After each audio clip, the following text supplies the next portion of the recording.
बैसो जानाय आइजोफोरखौ दिनैनि बे आइजो सानाव जोङो मान होनो फैदों जाहाथे जों अरायसम मोजां खामानि मावलांबाय थानो हायो नोंसिनि अननाय आरो बोर मोननानै गसाइगाव बिएड कलेजनि फोरोंगिरिफोर आरो फरायसुलिफोर फरायसाफोर दङ। आंनि मुङाथ' प्रमिला नार्जारि।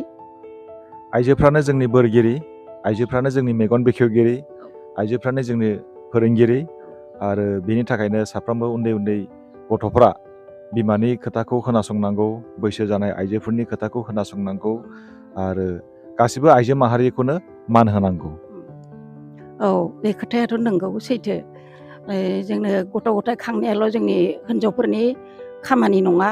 गोदोनि दिनावहाय हिनजावफोरखौ ओंखारनो मोना, न' सिङाव सारि बेरा सिङाव दोनोमोन। दा खिन्थु बेबायदि नंला आरोखि थासारिया।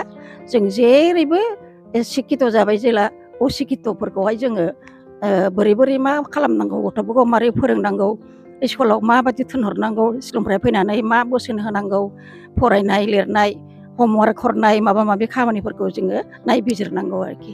आरो बेनिफ्राय बेजों लोगो लोगो जोङो आखल आखुफोरखौबो फोरोंलांनो हायो मोजां। गसाइगाव बिएड कलेजनि उइमेन एम्पावारमेन्ट सेलनि इनचार्ज जेनेट सापार बिथाङाबो दङ। दा जों बयनोबो आब'आ बोर सारस्रिनांगौ। खुलुमबाय दे।